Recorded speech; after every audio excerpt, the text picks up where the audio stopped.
Welcome to Pemba On Demand. I'm Norm Chapin, your host.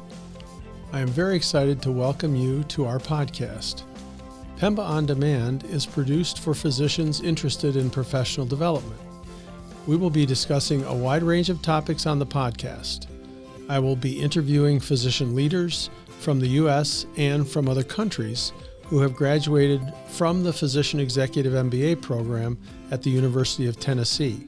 These physicians will be sharing stories of professional and personal growth, overcoming challenges in their organizations, and discussing key leadership skills they have learned from the MBA program and ongoing professional development. Our guest today is Dr. Hank Schiffers.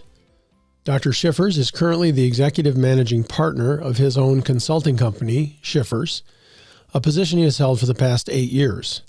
Dr. Schiffers has held numerous leadership roles in companies providing products to healthcare organizations and physicians, such as Abbott and Stryker. He completed his MD PhD at the University of Dusseldorf in 1996 and completed his MBA at the University of Tennessee in 2003. He has served as an adjunct faculty member at the University of Tennessee since 2004. Hank is passionate about helping entrepreneurs monetize their medical innovations, an area that he has been focused on for many years. He has expertise in lean startups, creating a lean sales and marketing force, and lean safe processes. He has also been involved in machine learning and artificial intelligence. He is sharing his insights with you today regarding successfully launching products in both the U.S. and EU markets. So once again, buckle up and get ready for a fascinating conversation about healthcare innovation in two very different healthcare environments. Stay tuned. You won't want to miss a minute of this. Welcome to today's episode of Pemba On Demand. Today I'm excited to have Dr. Hank Schiffers with us. Our conversation today is going to be talking about entrepreneurship, monetizing medical innovations, a guide for physician entrepreneurs. Hank, I'm really happy to have you on the show today. Welcome to Pemba On Demand. Well, thank you very much for the opportunity. It's great to be here. We had a little bit of an interesting challenge. I've never interviewed someone with quite as big of a difference in time zones. Hank is in Europe and Germany, and I'm recording this from the Eastern Standard Time Zone. So that was a little bit interesting, not quite as challenging maybe as interviewing someone from Asia or something like that, but it was still a little bit different for me. So I'm glad we were able to work this out. And I much appreciate you taking time this early in the morning in your time zone for me. Thank you. Yeah, well, you're welcome. So I wonder if you could start out by just kind of sharing with us a little bit about your journey into entrepreneurship in industry. I know that your career has been in Europe, but that you've had some connections to the U.S. as well. So talk to us a little bit about your career and just tell us kind of what you're doing right now, I guess, to start with, and then we'll go a little bit into your background. But tell us what you're involved in right now, what your current role is. Okay. Well, my current role is that I'm the owner of my own company. Mm-hmm. And what we do is we consult with startups on the one hand side, especially if they are trying to monetize ideas, concepts, products, services, and they are looking for ways to enter the EU market. That's one part. The other part is that we basically help the large companies to understand how to transform or to disrupt their sales and marketing forces based on the changes in the environment that require transformation and or disruption. From a journey part, because you were asking for that, I'm half German, half French. And when I was quite young, 16, I started working in healthcare and hospitals. And so I had quite a long career in hospitals before I actually became a physician. And during that time, actually, I already took the decision that my way to add value in healthcare would rather be outside of the classic stream of being in a hospital or in an office, because I actually met people when I was working in Hong Kong in 1993 that worked for industry. And I saw how much difference they made with their product in a certain clinical setting, which was anesthesia at the time. And I was extremely impressed. That's why I chose what I do. So did you grow up in Germany, in France, or a combination of going back and forth between both countries? No, actually, I grew up in Germany. Okay. My mom is French, but I grew up in Germany. spend my free time in France. So you started working in the healthcare in healthcare at a fairly young age, and then I know you went on to medical school and got your MD, PhD. Did you go into postgraduate training in a clinical field, or did you transition directly into working in industry or entrepreneurial type ventures? The way that the medical study and education was structured at the time, it's a long time ago. When I did it around the year 2000 was the following. You had 6 years of medical education in the university setting, followed by 1 year of on-site training in a hospital. And at the end of that, you had an additional 20 months that you would do normally in a hospital setting. I did it in an office-based environment because I already chose to step not out, but go a different path in providing care to patients. And after that would have been my specialization, which I didn't do. So I'm not a specialist. I'm basically a GP equivalent to what you would see in the US, but I'm not a specialist. I'm fully board certified, but not a specialist. Okay.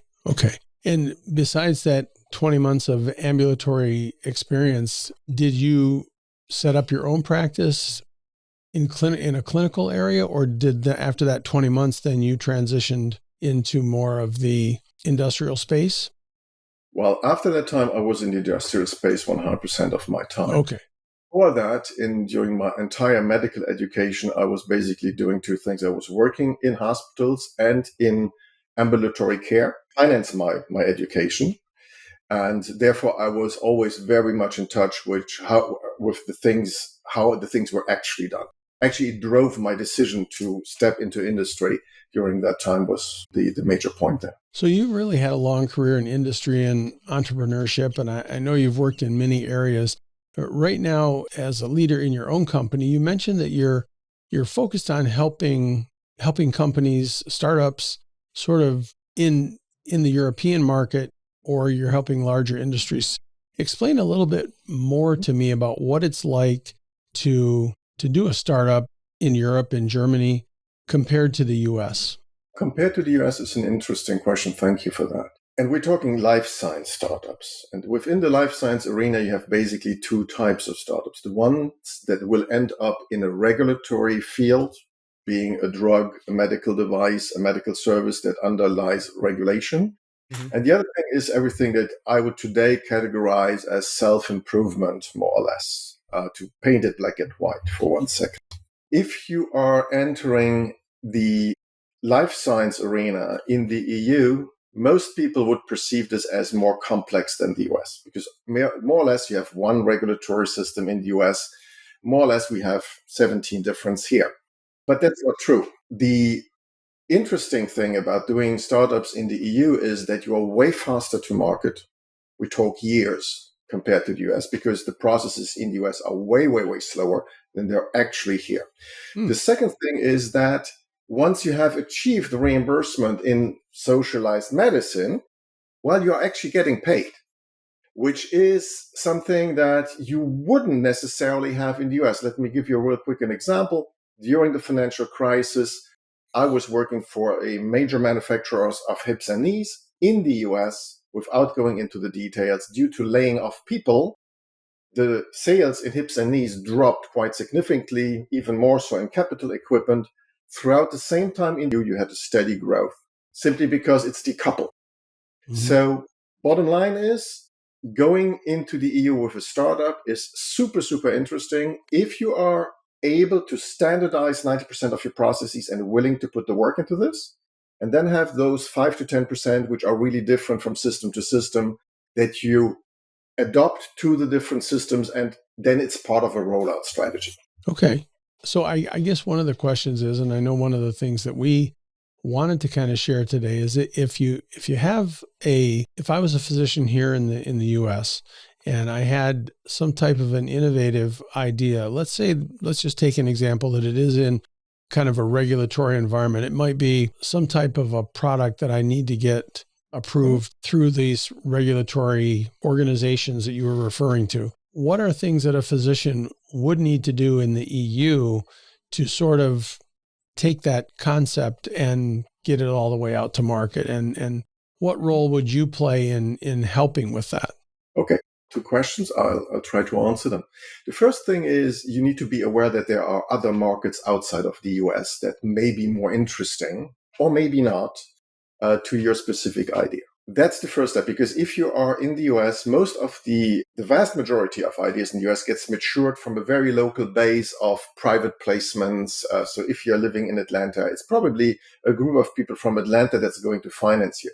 If you go back to them and say, hey, by the way, I want to kick this off in France, they probably mistake you for taking vacation. And that's probably not leading you to any goal. The most important thing that I would advise anybody who does anything in life sciences is if you have an idea, take one step back, look at how is this idea served today? How is the underlying problem, the underlying challenge for a patient served today? Then try to figure out how is this measured? How could you translate what you maybe do better into a one sentence that you could address to a patient? He would understand and be willing to drive 200 miles or a couple of 100 miles so that you would actually be able to redirect the patients towards wherever you offer your service. Once you know that, then you ask somebody who really understands if there is reimbursement needed, how reimbursement works in the US, plus some EU markets, maybe the UK, most of the time not the UK. That's often a misunderstanding. People out of the US like to go to the UK because of culture and language. Most of the time it's a big mistake. Then probably something in Asia, which would be South Korea, which could be maybe Japan, depending on the solution, and maybe Australia. Once you understood those countries, you will learn where would you access to reimbursement result in what type of payment and what other challenges do you may find along this route, because obviously being reimbursed doesn't necessarily mean anybody uses your product. To make a long story short, once you understand that, you go back to your drawing board in a perfect world and think, are there things I learned that I can implement in my product? Let me give you an example. If you're building a knee implant, and originally the knee implants were absolutely maximum 90-degree flex. If you are the first one who can fully flex, it might be a great idea to go into countries where the primary religion is Muslim, because that's the way they pray. Mm-hmm. Christians can live with 90 degrees angle, Muslims not so much. And there you would immediately touch on something that in one sentence you can click to everybody and everybody will say, oh yeah, well, this is fantastic. This is exactly what I want for my patients. Interesting. So have you been in a situation where you have worked with U.S. physicians? Because our audience is heavily U.S. physicians. Have you had the opportunity to work with a U.S. physician entrepreneur and help them monetize a medical innovation in a market outside of the U.S.? Oh, yes, of course. Okay. Actually, it's probably 50% of my business. The vast majority of projects I can't speak about, but because usually there are NDA signs. But there are projects like startups, like, for example, HeartFlow, which is a US-based, AI-based company to visualize based on CT scans with the help of AI how the blood flow around the heart is. That we did around the year 2016-17, if I recall this right, which ultimately, with a lot of more work of other people beside me, led then to a full reimbursement in the German market, basically at the beginning of this year in the outpatient market, which has never been done before. And so there are plenty of these projects where once you have the right people who are willing to understand that their perceived complexity of the European market or the perceived downside of so-called socialized medicine, I never understood what that actually means, is actually an advantage for them. And we have very small startups. We currently work with a startup out of Canada that is introducing a very, very innovative mask systems for personal protection. And we will do the entire process with them. It's a company called Forged Air, which will be launched in the US shortly as well. They have very interesting things that they address actually the needs of the individual who needs to wear a mask for occupational safety. So when we talk about physician entrepreneurs, and I think about 2 or 3 months ago, we did a show with a group of entrepreneurs talking about the various stages in the entrepreneurial journey. Is there a a particular point at which your company or other companies like yours begin to work with the entrepreneur to begin to monetize the innovation? I guess at what point does that process start in the entrepreneurial journey? Well, there are usually 3 points in time when we start working with people. My preferred point is at the very, very beginning. Ideally, people come to me and say, hey, I got an idea, I got it on paper. Could you have a quick look whether this makes sense somewhere else? Okay. Okay. But that's usually not a realistic point. That is something that when I work with Pemba students who join the program specifically because they have either an idea or maybe a first patent or even already a company, this is the point when they call me and say, hey, you're a Pemba alumni, would you do me a favor and just have a quick look? Okay. Because that's the point where you can focus the company on providing measurable value to patients at the earliest stage, which then makes a lot of things easier in the deployment, in the reimbursement, in the clinical evidence part. The sooner you do that, the better it is. It's the hardest lesson to learn because most of the time it means that the inventor has to let the baby go a little bit at that point. The usual time people come to me is when they either try to cross the ocean because they heard somehow this is a good thing to do, which usually means that we have to do a lot of cleanup first because there is already a perception around what is Europe or what is Europe, what isn't Europe. And there is no such thing as Europe for the healthcare market to start with. And so there's a lot of cleanup we have to do first, and then we have to refocus that. The third part, which is my least preferred one, is when people already had the experience of trying to deploy something here, and given to that traditional structure, they made mistakes that they repeated 2-3 times before realizing there is something we don't know.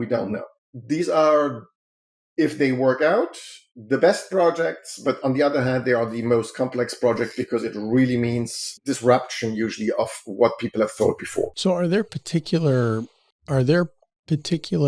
areas of innovation right now that seem to be primed for growth in the life science area? Where is there an area where most of the innovation seems to be really taking off and focusing right now? Let me start with an answer for the EU market and then just broaden it from my perspective. For the EU market, we had a very dramatic change in the way you register medical devices. In medical devices, the change is now you need to prove what you do. Before that is you could basically claim whatever you wanted. Now you need to actually be able to prove it. And this is something you need to put into your initial design. Otherwise, you will fail miserably. The process itself is perceived being more complicated. I actually think it's a fantastic process because it provides more safety for the patient, more value to the patient.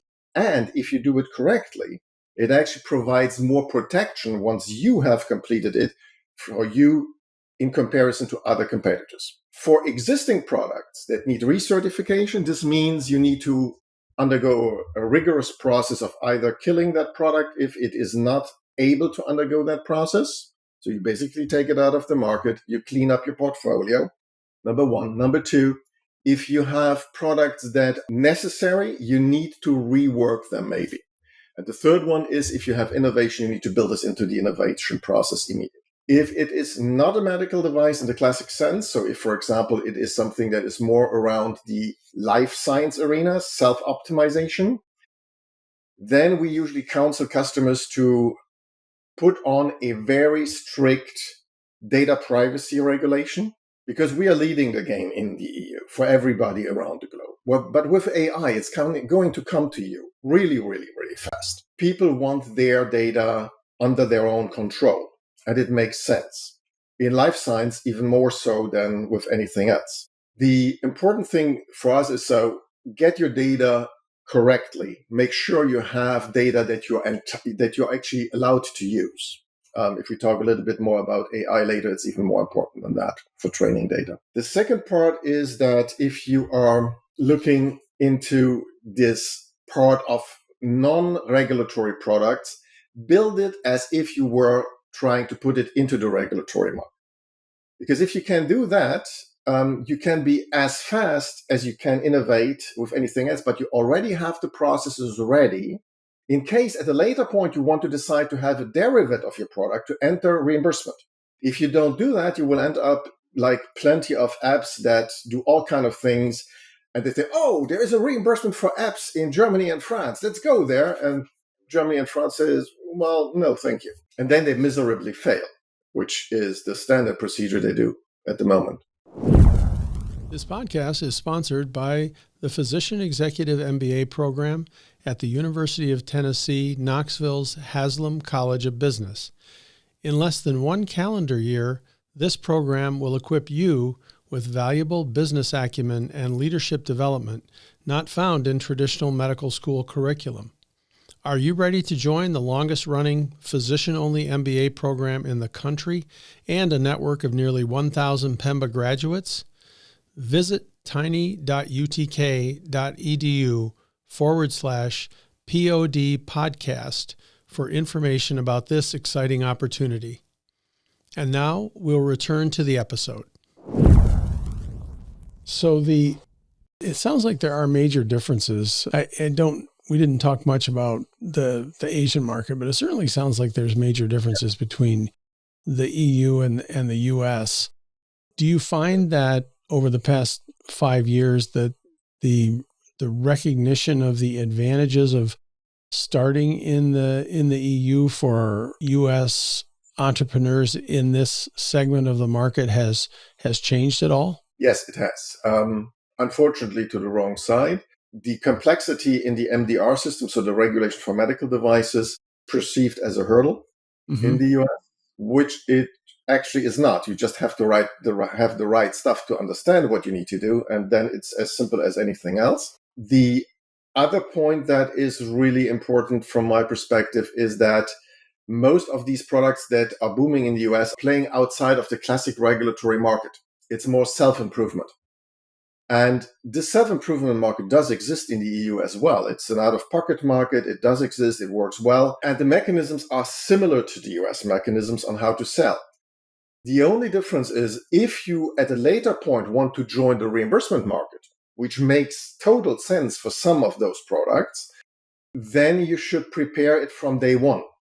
And that sometimes is in conflict with perceived not being able to innovate as fast as you want, because there are certain regulatory steps that you have to include in your, let's say, update process and other things. So Hank, I know over the past 15 years in your career, you've been involved in AI as well. What is the impact that AI is having in healthcare innovation and bringing new and innovative products to market? Well, I started working with machine learning and later on AI because I was educated in using lean management at the University of Tennessee in the healthcare environment, because obviously I was always looking for measurable value to the patient.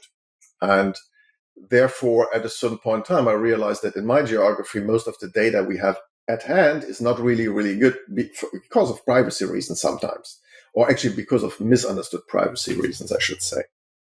And thus, starting to learn with first machine learning and later on AI enabled me and others, obviously, to get information and understand information that was loosely connected in the beginning. The way that AI will lead us is completely disruptive. It's not a transformation. I know plenty of my colleagues working with AI that come back to me and say, I get this result. I have no idea why. That is one of the biggest challenges. The way that AI will help in life sciences is that AI will lead us from a diagnostic standpoint to seeing things a long time before we as a human being actually could see it, no matter what our training is. There is currently an AI out for breast cancer. This AI has proven to see the breast cancer 5 years before physicians do. Fully trained people, radiologists, not the ever-changing Schiffers. The other thing in therapeutics, AI will lead us to be pinpointing things, being it to steer robotic-assisted things, being it to design drugs. The ability to test out drugs with the help of AI is absolutely insane. It's great on the good side of things.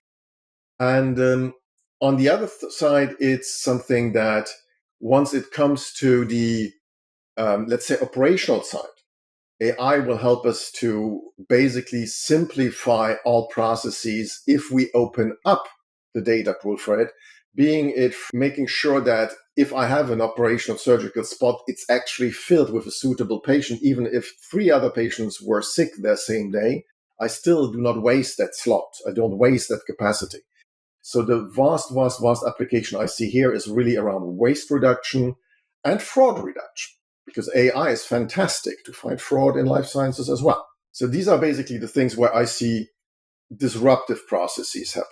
For future generations of physicians, it will be an amazing blend of, on the one hand side, to tackle things that will avoid problematic situations to actually occur in cancer and in other diseases. And it may transform us actually to the sentence, there is no money in prevention. Actually, there might be money in prevention in this case, so that we may even reduce the likelihood of other diseases occurring, like side effect of virus infections and other things. Well, it sounds like there's a lot of areas that you see AI as having an impact Yes. professional lives. Can you talk a little bit? You talked about the early breast cancer detection. Are there other AI applications specifically that you've been involved with that are already being marketed in the EU or in the US that you're aware of that are having this disruptive impact? Well, there is, I mentioned HeartFlow earlier because they're using AI for a long time already, more than 10 years, in cardiac disease, basically reducing the likelihood that you have to have a catheter put into your heart to see whether you have an occlusion or not. There is another company that does this, a similar thing, but what they do is actually look for inflammation around your blood vessel on the heart. This is absolutely brilliant because they can predict whether you will have a heart attack in 10 years. And they are actually trying to figure out how to monetize this today, because currently all the doctors say, well, I don't have a code for that. Okay. So these are challenges that come with the disruption. Our system has big challenges at the moment to be fast enough to follow. So to enable those things. There is plenty of AI in markets where you have under-regulated markets, where you basically can use your iPhone to check your eye and see whether you are starting to be diabetic. You can have plenty of things in the sleep world where you can start measuring whether your snoring is already combined with sleep apnea and you require therapy or not. So I do not think that there is any area in healthcare and in the classic medicine that won't be touched by AI. In elderly care, helping people to stay longer at home by making sure they drink enough, by making sure they didn't have an accident and are lying somewhere on the floor, by calling the right people. In transportation, right? Currently, we have usually in most countries, we have underserved areas. We will see drone picking up patients and bringing them to the respective hospital that has a slot. This will be organized by AI over the short and the long term. Yeah, I think it's going to be amazing. I was just talking with a person here in the US who's starting up a project to do medication drone delivery into some of the rural areas in northern Michigan. And I've heard about this for many years. I just had not seen an actual project that had been realized here in the US, but I'm sure there are some that I just am not aware of. The continent where to go to see this is actually not Europe, it's Africa. The amount of innovation in the combination of drone plus AI in Africa is amazing.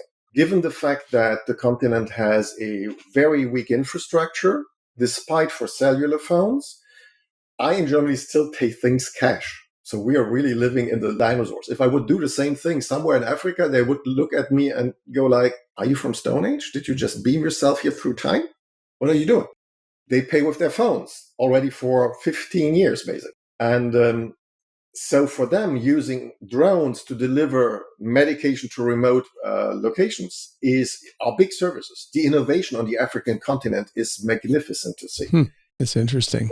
One of the things I did want to touch on too is there's many physicians who I would say are entrepreneurial, but who work for larger organizations and who want to lead innovation within larger established healthcare companies, but they face a certain resistance to change. Is there an approach that you have found, you've worked for large healthcare organizations, and I'm sure that your personality and your interest in entrepreneurship has been relatively consistent over your adult life. But do you have any advice or thoughts on how to deal with that situation rather than someone who's starting up their own company and trying to innovate kind of outside of industry? That's a superb question. The first answer is look for the right people. I worked in very large organizations like Stryker, like Abbott, and like Guidant Corporation. And I was absolutely fortunate to have people that I was reporting to, like David Halliday in Stryker or Peter Held in Guidant, who were embracing the craziness of this young physician. Okay. And they were not afraid. They were mature enough. They were settled in their own beliefs so that they could allow for a certain amount of flexibility, which an innovation as a bottom line is, to do that. I learned in Abbott that even in a more than 100-year-old corporation, if you have the right people around you, you are welcome to do innovation. So it's boiling down to find the right people. Something that I learned at Stryker more than anything else. It's about people. It's not about the structure that you're in, because structure can be changed. People, not so much. They have a certain basis set that they won't move from. The second thing is, if you are facing resistance and you do not want or cannot move somewhere else, then the most important thing is understand where it comes from. Is this resistance something that you could learn something from? So is it something that you are maybe in love with your product baby or service baby that you're trying to bring to fruition? But is there maybe something they see you don't? And take it into consideration, embrace it, try to understand why the resistance is there. Is there somebody who has something to lose? So are we talking about disrupting a product flow that is super profitable for something that is much less profitable, but has way, way, way more patient value? Right? Is it personal? Yeah. Is it envy? What is it? Right? Is it structural? Is it a structure where you have to have 50 people on board and a big meeting before everybody says yes? Once you understand that, you can then move to, is it politics, is it geography, or is it cultural, or is it even religious? And the bottom question is it your application that creates the resistance? Is it too complex? Did you over-design it? Are you capable of putting your added value to the patient into one sentence? Are you able to measure it with a maximum of 4 different values? If you are, you're good. If you're not, go back to your own drawing board. So most of the time, resistance to me is based out of the anxiety in a corporation that something that seems not yet a safe bet, to put your own career chips on that. And that's something that happens a lot. So people are always happy to be on a ship that sails in the sun, a ship where they don't know whether it's actually a ship or a submarine, sailing it in stormy weather on day one. You won't have probably less friends, but better friends for a longer time. So it sounds like, if I was to summarize that, I would say that when you face barriers and challenges and they're being put in your way by people around you, it's important to try to gain insight into why those barriers are there, and not just assume that the person doesn't understand your idea. You have to be able to question your own idea and look for ways to make it better when you face these types of situations, it sounds like. And if you take it personally, if you assume a level of ignorance on the person who's putting the barriers in front of you, you're not as likely to be successful in the long run. And let me add one point, because you just raised that question. You need to be able to translate what you invented into different languages. So I'm a physician. I'm talking physician language. Mm-hmm. The other person might be a finance guy. He wants to understand the finances behind it. He wants to know why this works. The sales guy wants to know how is the messaging towards their target group, and why, even if it is disrupting, why should they put their own weight, their connection to the customers behind your idea? Mm-hmm. And one method that is absolutely amazing to do that is Lean Six Sigma, which is taught at the University of Tennessee, because it allows you to translate things into process. And I figured that out by accident, because when I went to Pemba in 2003, it was not yet part of the curriculum. It was later added to it. And I was very, very lucky to still have very good contact to some of the professors there. And so I went back to school to actually learn it. The important thing here is that once you translate it into a neutral language, and I'm not saying Lean Six Sigma is the only one, you will need to figure out a neutral language that everybody else can learn with a minimum amount of requirement of time to learn that language and the maximum ability to basically bring across a message without losing information. Okay? Because once the finance guy understands why your product is great in his language, he can communicate this into his peer group. Same for the salespeople. And this is something that most of us physicians don't do very well in the beginning. We are very, very clinical oriented. Clinical orientation is the foundation of a product. Is it worth doing it? Yes or no? But there are plenty of other questions that come afterwards that other people would either help you, be neutral, or be more or less not so neutral about it. You've mentioned Pemba a couple of times in our interview, and I wanted to ask you, what, being from the EU, why did you choose to pursue an MBA in the US, and why did you specifically choose the Pemba program to complete your MBA? I actually chose Pemba. Before Pemba, I never had my foot in the US. I was very much Asia-oriented in my entire career. So I found out about Pemba during the process of actually looking for an MBA program. I had been offered by my employer top-notch European MBAs. I was a fully certified physician, and in most of those MBAs, they were targeted at people around 22, 25, either saving the world in one day or making as much money as you can in two. And none of that was really my motivation to do an MBA. My motivation to do an MBA was that I had figured out that in med school, you learn nothing about economics, but it actually is one of the foundations of doing good healthcare. You need money to do healthcare. There's no other way. And the second thing is you learn nothing about leading people. And so that was my motivation to choose an MBA program. And I found out about Pemba by accident through an article of the German Handelsblatt, which is the equivalent to the Wall Street Journal in the US, which was writing about Pemba as being a physician-only program. And that appealed a lot to me. But the person who really won me over was a gentleman called Tom Brown, who is running the program from an organizational standpoint, and the way he behaved towards my first email. I immediately felt, and I know it sounds exaggerated, but I felt at home. I knew this, if everybody else would be like this would be a perfect fit, and it was a perfect fit for me. It was great from the very first contact with this university, despite me not being a native speaker, being in different time zones, and so on and so forth. And we talked 2003 here. This was the time when still voice over IP systems were working with very funny modems that were actually playing music more or less, for everybody who remembers that and is old enough to remember that. And so the technical issues were not known in the beginning, and so they actually helped me with every single step. Great. When you took the MBA program, would you say that there was one aspect of the program that you got value from that you really didn't anticipate getting value from when you began the program? There were two.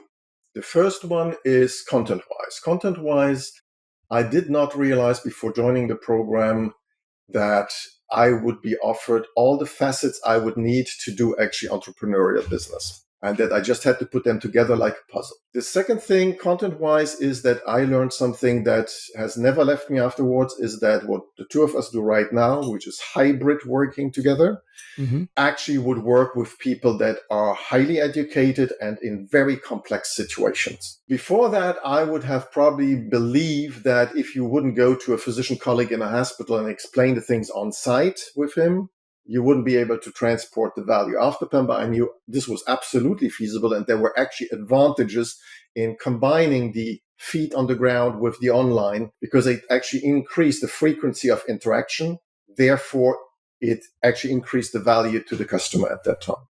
From a personal standpoint, I would have expected two things.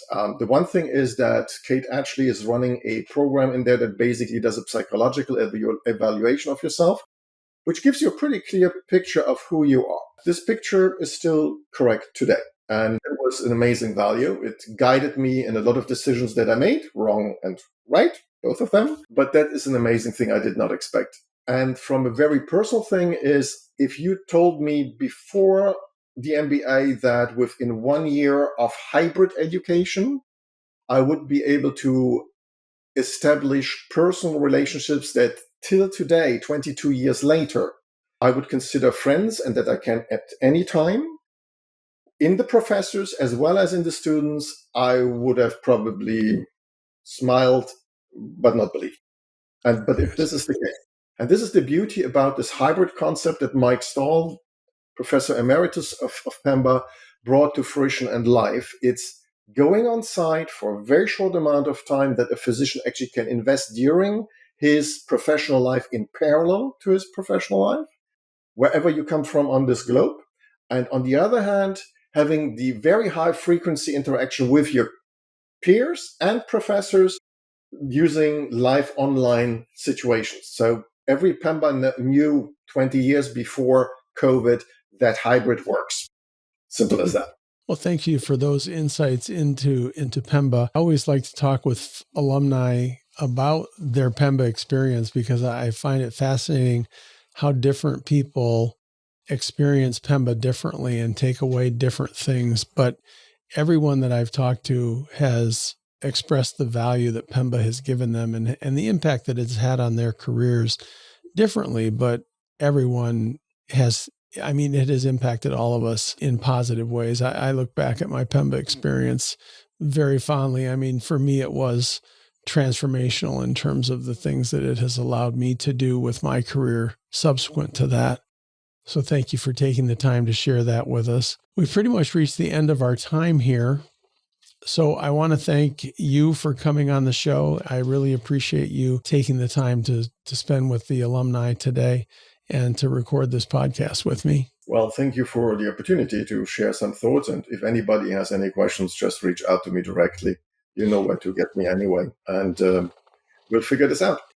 Yes, and we will share the links for you to contact Hank Schiffers in our show notes. So we'll give you his LinkedIn profile, which I think, Hank, is that the best way to reach you is through LinkedIn? I know I've been pretty successful with that. Well, LinkedIn for those that have it is a very simple way. Otherwise, through Pemba, my email address is still valid there. All right. I'll include all of that in the show notes. And again, thank you for taking the time.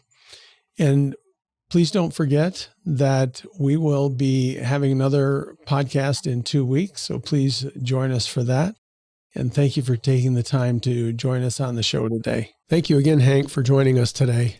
We appreciated your insights regarding entrepreneurship, monetization of innovative ideas, differences in the startup processes in the US and the EU, as well as the differences between monetizing new products in a regulatory field or controlled by regulators and products that are going to be released in the self-improvement space. I found it fascinating to learn about the differences in speed to market and the differences in how quickly you could expect a steady revenue stream in the two different markets that we focused on today. That wraps up our show for today. Thank you very much for joining and listening to the podcast. If you have any comments or questions regarding this episode, please feel free to add them in the comment section on our website, tiny.utk.edu/POD podcast. We love hearing from you and are happy to answer any questions you may have. I will add a link to the website below. Please also don't forget to subscribe to the podcast by clicking the subscribe button. Add Pemba On Demand to your podcast library today. I would also appreciate it if you could leave a review of the podcast on your podcast player. Share the podcast with your friends and colleagues also. Please take good care of yourselves, and as always, good luck with your future.